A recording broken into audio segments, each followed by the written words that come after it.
Hello and welcome.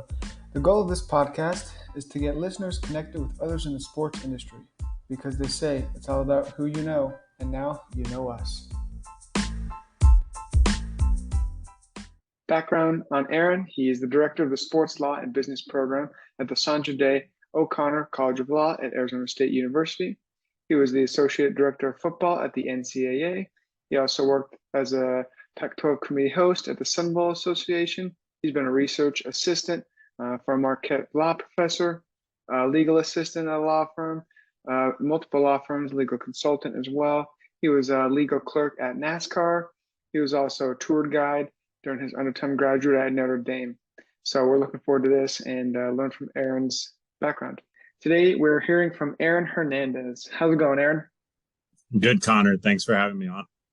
Cool. Excited to have you on the podcast and learn from your wealth of knowledge you've got. I appreciate it, man. It's wonderful to be here. And great job with this, by the way. This is a really neat endeavor. Oh, thank you. We're excited and we're looking forward to grow and expand and continue to get great guests such as yourself on the podcast. Only up from here, man.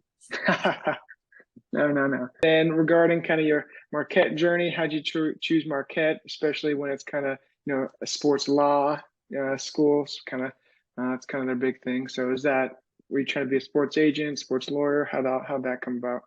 Yeah, so that was a little bit more sophisticated journey. I did research going into law school. I'm a first generation attorney, but I kind of freaked out my freshman year at Notre Dame. There was a girl who was talking about how she was weighing her options, and Northwestern was one of those options, and she ended up turning down Northwestern to go to Notre Dame. And I've told a couple of people this story.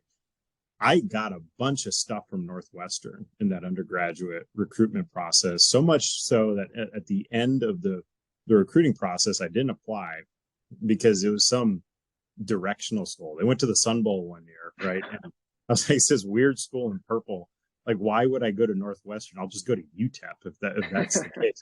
And why is this girl even considering this place? Yeah. And I did some research. When I got back to my dorm that night, I was like, oh my God, I could have gone to Northwestern. At the end of the recruiting process, they had literally reached out to me and they said, what more could we have done to just get you to have applied? Like, if you were eligible for all sorts of aid and you'd have been a great fit in our community, yada, yada, yada. I could have gone to Northwestern, it feels like. And I don't know. I didn't actually apply, which is stupid. But I was like, you know what? I'm going to be a little more sophisticated this time around. And I'm going to research how to get into law school. So I literally read a book by a woman named Susan Estrich. It's called How to Get into Law School. Okay. And I did not read at the time for fun, that's for sure. But I read that book. And I ended up befriending a sports agent by chance who wanted his daughter to go to Notre Dame. And he worked with, and I think he still does work with, Jimmy Sexton. His name's Rick Landrum. At the time, the firm was called Athletic Resource Management. And I knew I wanted to work in sports. I knew that there was this very niche area of the law called sports law. I thought I wanted to be a sports agent. And Rick was the one that said, okay, you got two options. You either go to Marquette or Tulane. I would go to Marquette right now. And he gave some reasons. I think the dean at Tulane had left or something. There was some transition there. Mm-hmm. I was like, Marquette or Tulane? Where are those places, first of all? And they're nowhere near the top of the rankings. You look at those US News rankings, like these are middle tier, lower tier schools if you buy those things.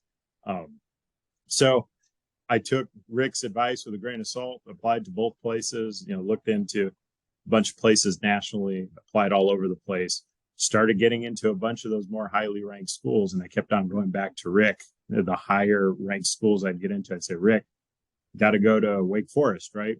No, Marquette or Tulane, and I'd go to Marquette. I'd got to go to IU or Illinois, right? Nope, Marquette or Tulane, and I'd go to Marquette. Finally, Duke entered the picture. I was like, gotta go to Duke, right? Like it's Duke, right? And he's like, yeah, what do you want to be? Are you sure you want to do sports? Absolutely. I don't want to be a real attorney. Okay, well, then you got to go to Marquette or Tulane, and I would go to Marquette. And so I listened to Rick And because I mean, he was so consistent about it, and boy, that was one of the best decisions of my young career. It had a huge impact on my trajectory, I think, and I'm pretty sure I wouldn't be here today without that fork in the road. Awesome. Well, that's once again another great story there. We appreciate it. And then why, I guess, why a career in sports? What drew your attention to the actual sports industry? Yeah, man, why not? You know, I it's so much fun. Like I constantly found myself when I was an undergrad thinking about my future. You know, I was going to have this finance degree, so I was going to go be an investment banker. And Notre Dame had a great track record of pumping those people out. Thought about working at a big accounting firm. You know, thought about my double major was political science. I was really into to politics at the time. Going to go work for campaigns, go work on Capitol Hill, and all of it just sounded like work. But you know what I would always do in my free time is I would read up on my favorite teams. I would read about Notre Dame football and how they were doing. I'd read up about the Cowboys. I'd read up on the Spurs. You know, and I found it one. You know, a lot of us are here, especially your listeners listening to this podcast, find sports entertaining, but also just the operation of it was so cool to me. So I was in band at Notre Dame, and at the time there was no video board in the stadium, and there was no piped in music, which for the early 2010s, like that's like, come on, like get with the times, right? Like put a video board up. But Notre Dame people, they love old things, and they really liked not having a video board and not having piped in music. And so the band ended up becoming a really big focal point for the football program. Right. My senior year, I had a leadership position where essentially I would call the songs in the stadium. That was the only music you were getting in this 80,000 seat stadium that was sold out every week. And so the football staff was constantly interested in what would be played on third down, you know, what was good timeout music, what's like new sheet music that we could add to play that, you know, the recruits would like. And so there was a lot of interest around us when I was there. And it was really cool just seeing the operation of everything. We were involved in like these big pep rally planning meetings, the game timing sheets, and it was just all really neat to me. I thought, man, just as like a very, very high level thought, if I made this my career, I mean, I would love going to work every day, I think. Okay. Right. And so I think that's where it started for me. Okay. That's kind of where you got the love for the sports industry and kind of, you know, fell in love with it. Through band. Who would have known, right? Yeah, who would have known? But, you know, once again, you figured it out and you found your way to the top. So what are you going to do? That's right. And then kind of so you talked about your love for the sports industry. How did you break into the sports industry? Was it through the connections, the schools, applying to a bunch of jobs? Kind of how was your first break? You know, how'd you get your foot in the door the first time? My first big break was, well, first I decided to go to a school that focused on sports. Right. So Marquette at the time, their law school was ranked 100 something in the rankings. Not great, right? Objectively not great. However, it's not reflected in those rankings. It was one of two places where people literally flocked to focus on the thing that I wanted to do. And so that was the first great decision that helped me out break into the industry. My first big break was the summer after my 1L year. I got selected to be the legal clerk at NASCAR. I owe a lot to, there was not a lot of connection there. It was, again, just a lot of luck. My boss at the time, she's now the chief legal officer for the U.S. Soccer Federation. She was general counsel for NASCAR. Her name's Karen Lietzau. And Karen, you know, she took a chance on me, hired me over the phone. Literally, it was a phone interview. And I had one of the most fun summers of my life in Daytona Beach, made a bunch of connections. And what I noticed after that is everything I would apply to, I would get at least a phone call back because people were saying, "Oh wow, he worked at NASCAR." Right. My next big break was I went to a career panel at Marquette. There was a guy who was there. His name was Bill Nesnadal. And Bill's my career guardian angel. He was working at the NCAA in enforcement, and I went up to go introduce myself to Bill, and for whatever reason, Bill absolutely loved me. I feel very fortunate to this day that Bill just felt that way. He was keeping in touch with me after we left there. And that was my plug into the NCAA internship, which I took right after I graduated from law school. And I didn't really appreciate at the time how tough it was and how highly sought after that position was, particularly in the enforcement staff. And really, again, I'm kind of like Mr. Magoo. I feel like throughout my career, just like have these like good things happen, and I'm a little oblivious. But Bill was a huge advocate and plug for me to get that spot with the NCAA, which I then leveraged that into working full time, going on to being the eventual associate director of football, and now I'm here. So my two big breaks, to answer your question, was that NASCAR job that Karen took a chance on me with, and then meeting Bill. Bill was he was the plug early on. So those are my big breaks. Got it. And I think a lot of it, a lot of us that have been, working in this industry or getting into industry, it's a lot of the connections, the first people that you meet and, you make friends with, which is why, I think graduate schools and law schools, specifically like in the sports industry, you're trying to work in sports, obviously, is that much more beneficial because you're already meeting those like-minded people and you have a lot of similarities and things in common. So, and it's a small world. The sports world's a small world. Yeah, really, and I think. Bill, he's 2 years older than me, or 3 years older than me. Anyways, we would have either just missed each other in law school or have overlapped by just a little bit. Mm-hmm. And he was huge for me, and I think he was really motivated, especially at the time, being so young in his career, to help out someone who was, I don't know, maybe he saw a little bit of himself when helping this person out, right? And so, I know that a lot of people focus on vertical networking, networking with team presidents and general counsel. You're interested in like law, general counsels, and people who've like kind of made it. But boy, probably one of my most valuable, if not probably my most valuable connection, the one that led to me getting my shot in sports ultimately, was somebody who's just a little bit older than me. And so that's more horizontal networking. You just never know which one of your classmates is going to be the first one who makes it big, and then they remember you. This happens all the time when guys get hired as coaches in college football.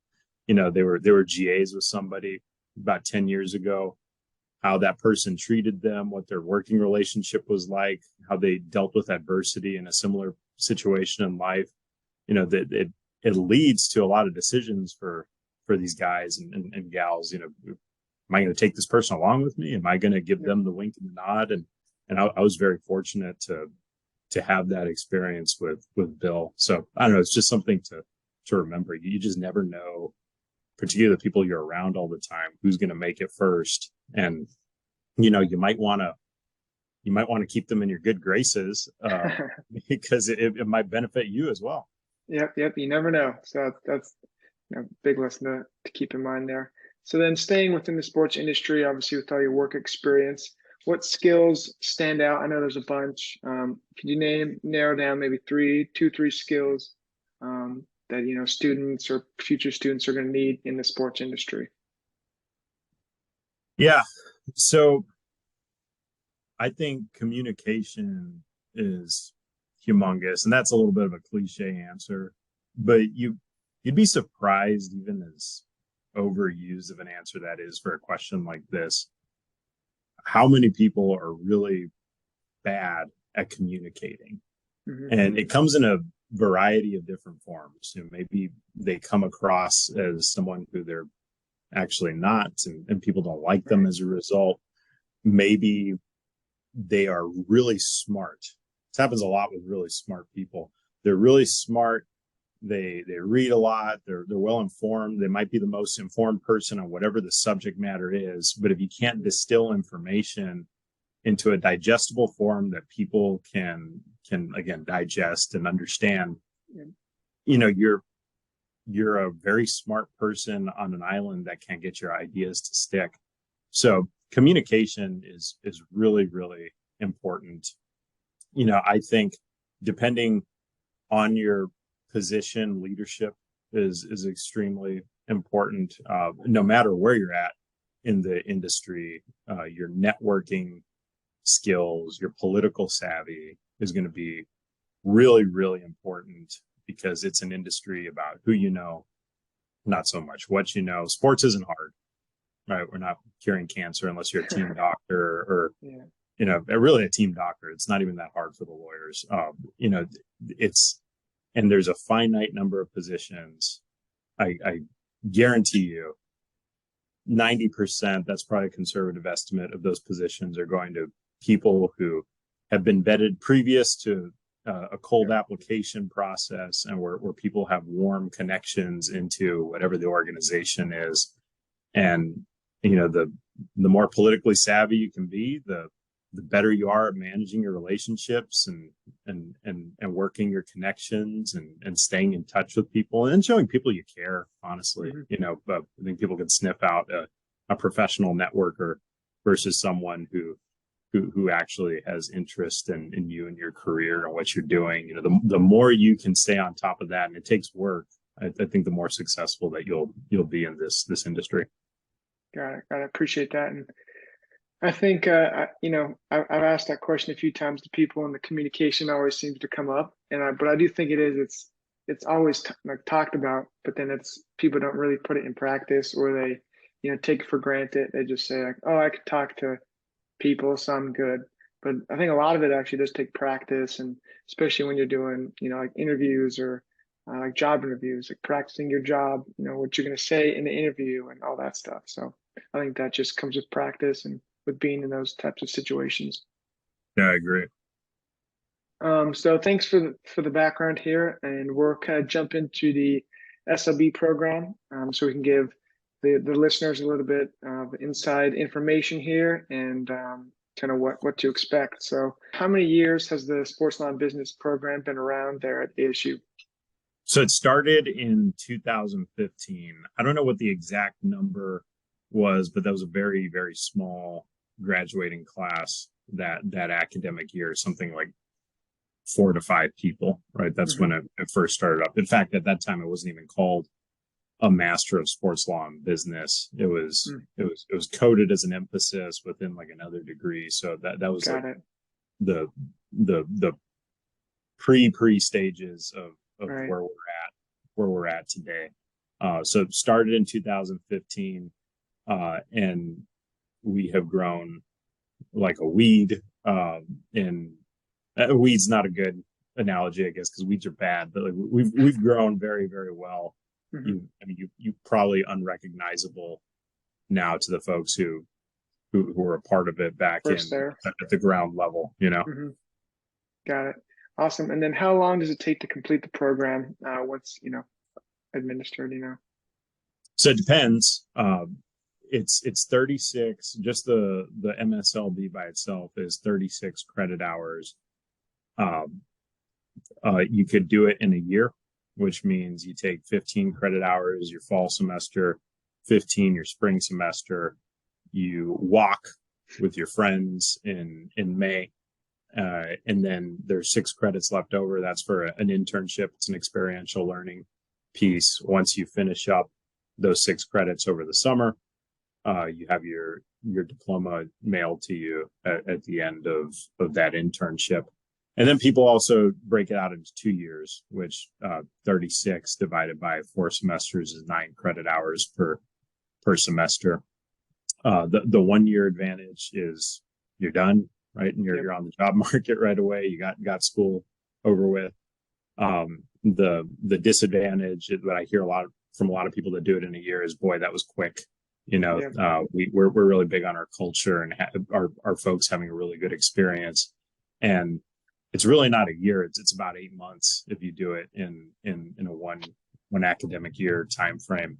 The 2-year program, the corollary, the pro is that they get to take their time, spend a little more time with their classmates, get to enjoy the program a little bit more.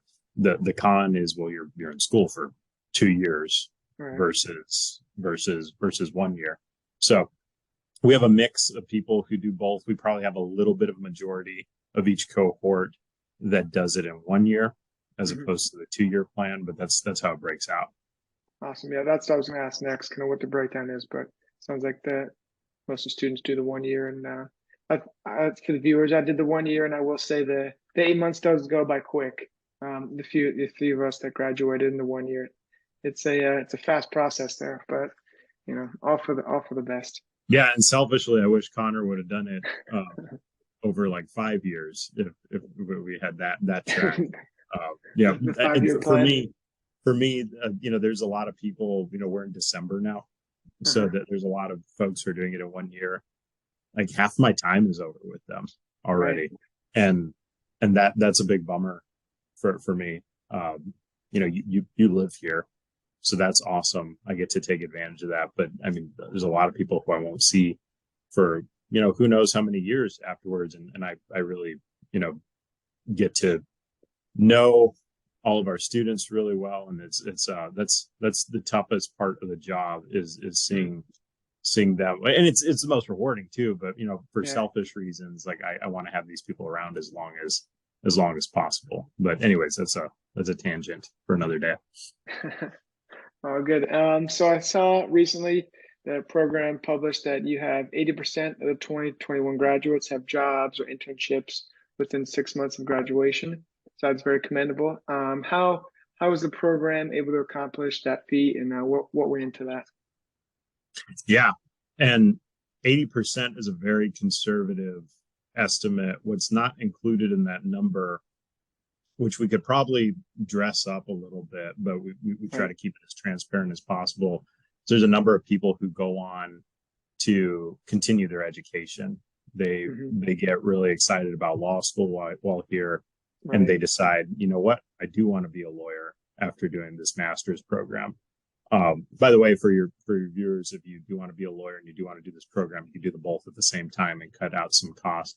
But there are a number of people who decide, I want to go do the JD program. There's been a number of people who say, I want to go be a PhD, or this program helped me figure out that I want to get actually another master's and whatever it is.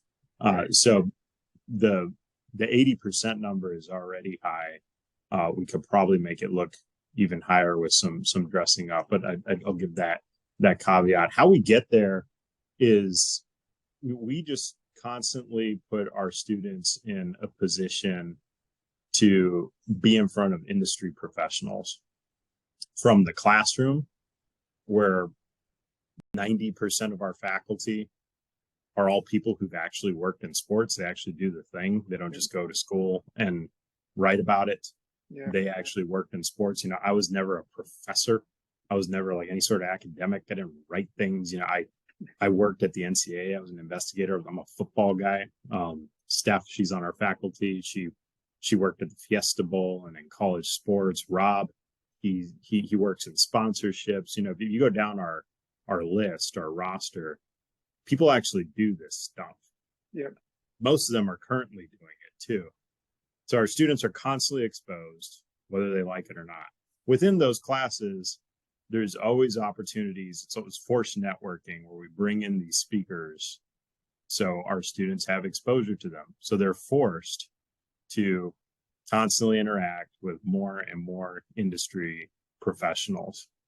We have an advisory board that has been very helpful to our program. We have a retreat for all these people who are C-suite level executives across the sports industry that have a vested interest in our students. We're starting now. We're getting to the age, even though we're still really young, we're getting to the age where a lot of our alums are catching on in the industry.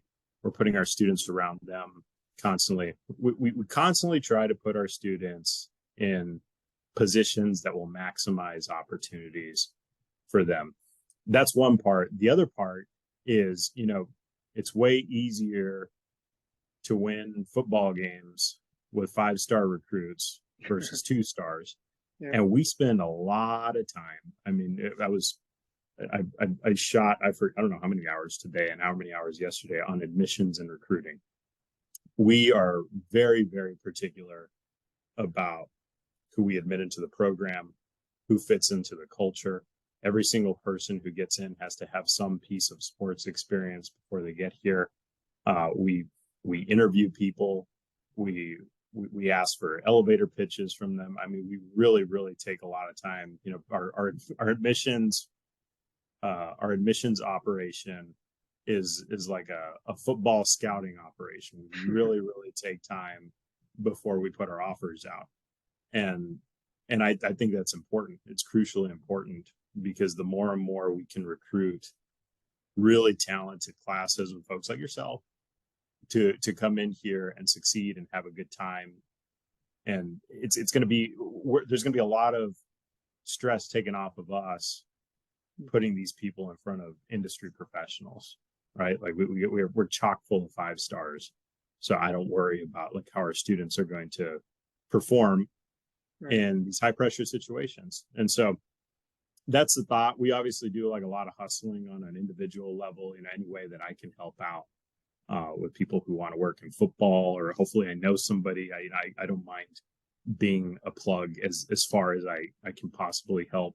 And then we got a lot of faculty and staff and alums and board members and speakers who they also want to help too. They feel some type of affinity towards the program, but it all starts and ends with the quality of our roster, and we got a really freaking high quality roster. Awesome. Yep, I can attest to that. Piggybacking kind of off that question, what are some teams and agencies and organizations that some of these graduates have gone on to go work for? Oh boy. There's this slide when our recruiting team does a presentation on the program. When I give a report to different boards, I give a faculty report yesterday, how we're doing admissions wise, how our alums are doing in the industry. There's this really cool slide that they came up with that has this smattering of logos. I'm sure you remember this from when you were in the program. And I'm always amazed every time that slide comes up. And I've seen it a million times, right? Like it's not like it's like the first time yeah. But it's always really crazy to me that we have that diverse of a roster of people in sports at the age that we're at. Remember, we started in 2015 and there was just like 4 people who graduated at that time. But we have people all over the NFL, including in NFL offices. We have people all over Major League Baseball, including at MLB. We have people all over like college sports and the NBA. Like I feel like half the Suns organization is MSLB alum. Same with like Sun Devil Athletics has been such a huge supporter of us, but also just other the NCAA. And then like when you start getting out of the major sports, you have action sports. We have different agencies, Excel Management, Priority Sports, Adidas, Reebok, different shoe companies, different marketing agencies, arenas, different data analysts, hockey teams. I mean, it's pretty crazy. Again, the widespread nature of what our alums have done. A common question I get is, what can I do with this degree? I say anything except for being the team doctor or the team lawyer. Those 2 things, you got to get a professional degree before. You either got to get the MD or whatever equivalent there is of it, or a JD. Otherwise, our alums have done everything. And I'm just talking about the diversity of organizations. I'm not even talking about the diversity of the positions that they've occupied, from business ops to the actual sports ops to agency to legal to it's pretty incredible, all the different things that they do when we've only been around for for less than a decade, right? Mhm. What would this be, like 8 years now at this point that we're coming up on? It's pretty impressive. Yeah, no, I do remember that slide coming across the screen once, and it's pretty inspiring getting in there. And you're seeing all the logos, and the opportunities are endless. You can go in any avenue you'd like. You can. And the thing I like about the sports industry is it kind of overlaps. So you can work in one area, whether it's a business side for the Suns or something, and then you can transfer that over to the MLS or whatever field you're looking into. So that's why I think it's so cool. These skills and networking, it's all transferable. You The can go other thing, anywhere. Connor, in that 80% number that we could probably dress up, Hmm. and it's not reflected in that slide of all the sports organizations, we focus on getting students jobs in sports. That's our mantra, by the way. Every decision that I make, whether it's recruiting, admissions, hiring, resource allocation, um, hell, even deciding to do this podcast, is all about getting our students jobs in sports. That's our main goal.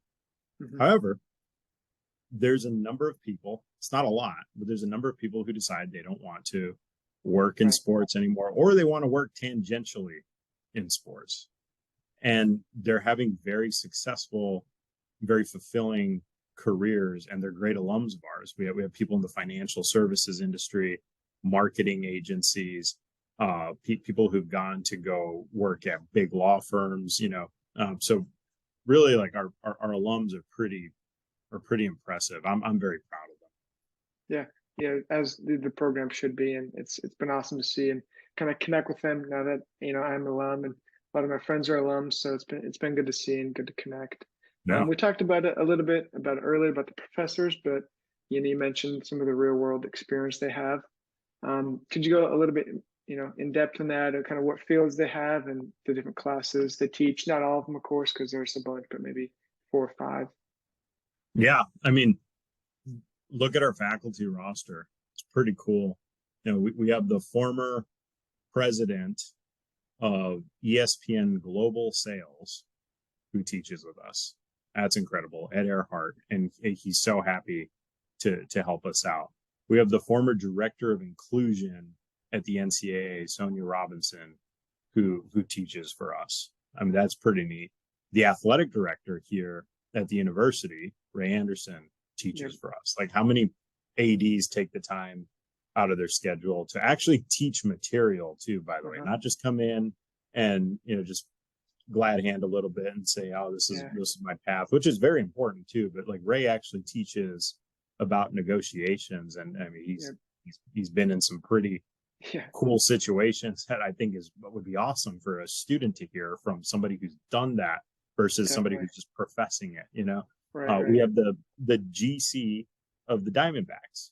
Like, this guy works all day, general counseling a Major League Baseball team, and then he comes here at 6 p.m. on whatever day it is that Caleb comes in, and Yeah. and he spends time teaching our students. By the way, we also have the GC of the Suns, who does a similar thing.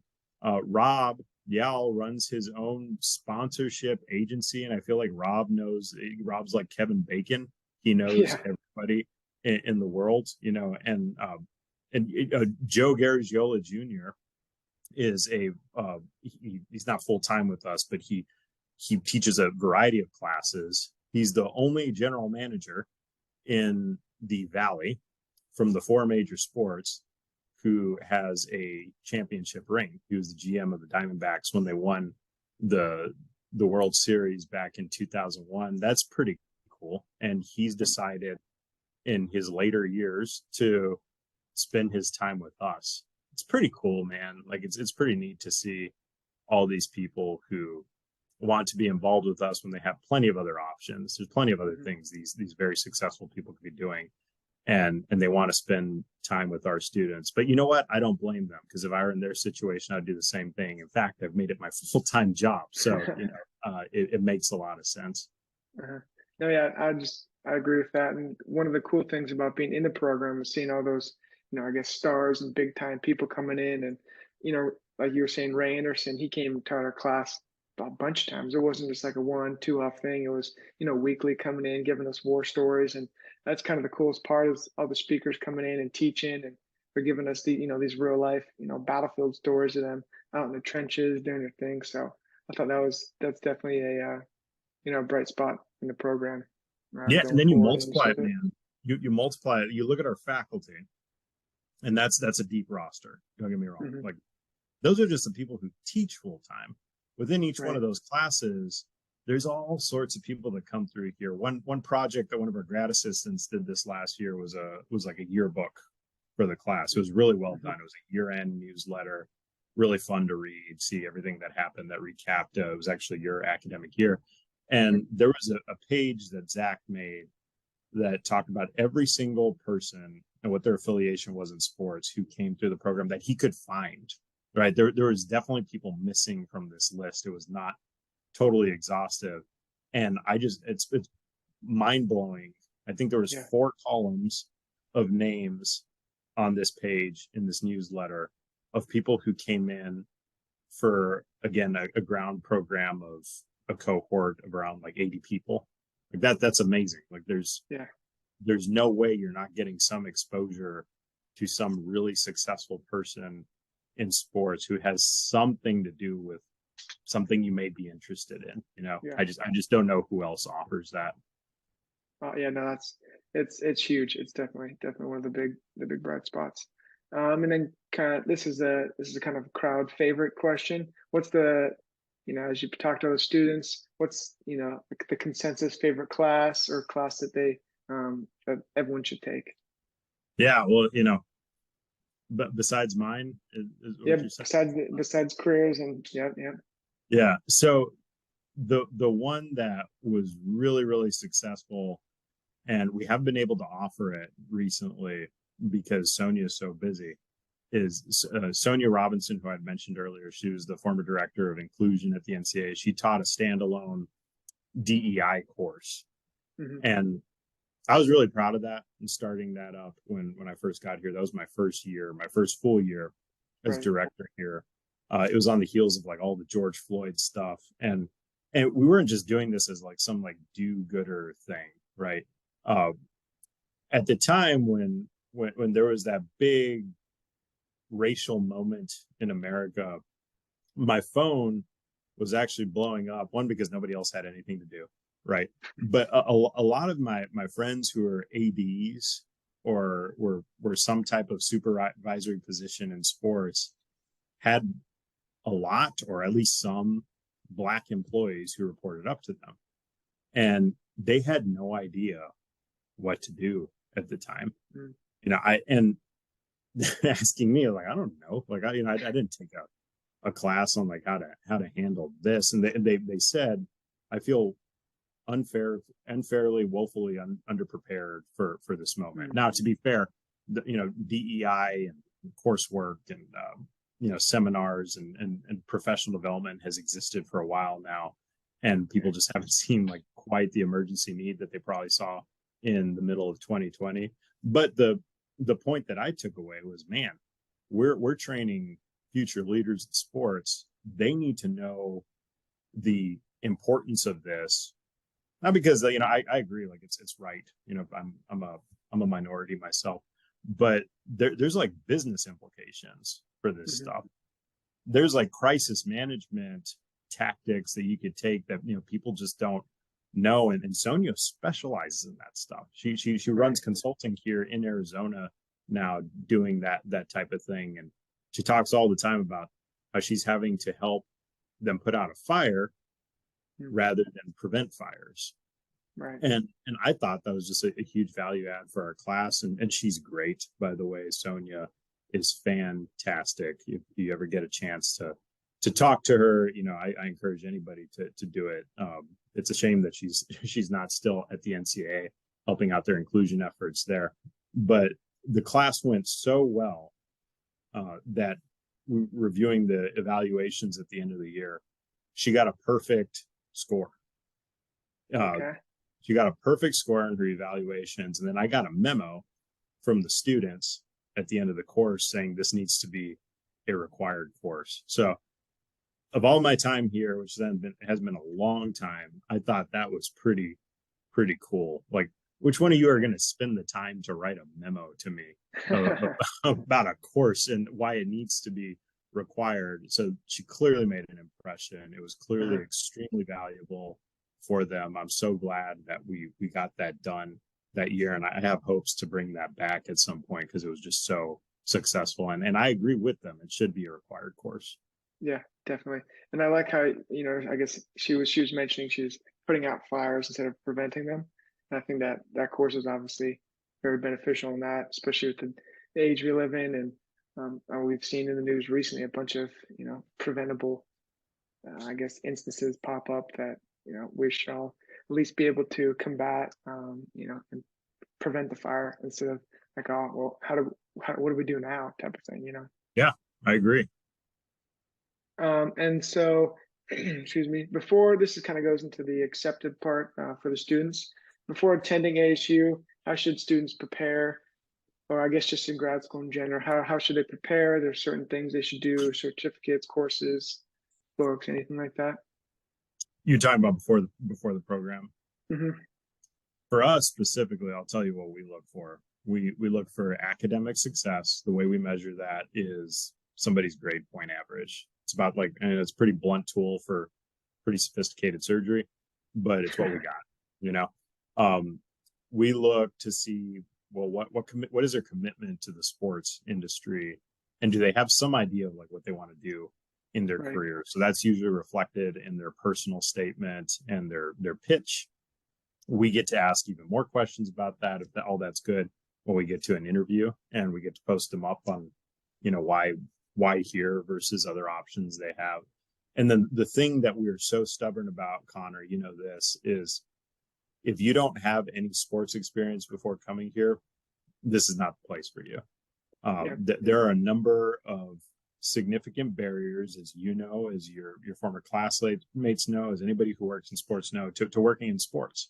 There's also some harsh realities, to do something that's really cool. Remember, I talked about I decided to do something that's really cool.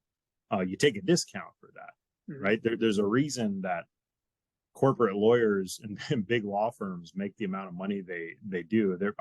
I would venture to say they're not as happy doing their job or motivated doing their job as I am doing mine. Mine's a lot of fun. It's been fun, for the last 10 years, right?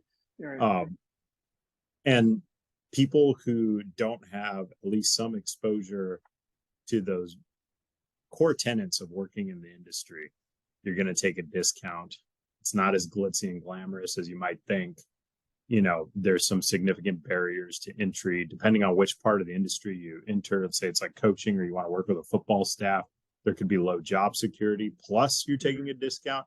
We don't have time to coach people up from that level, because we're on limited time, especially if you're here for only a year. We don't have time to address that stuff.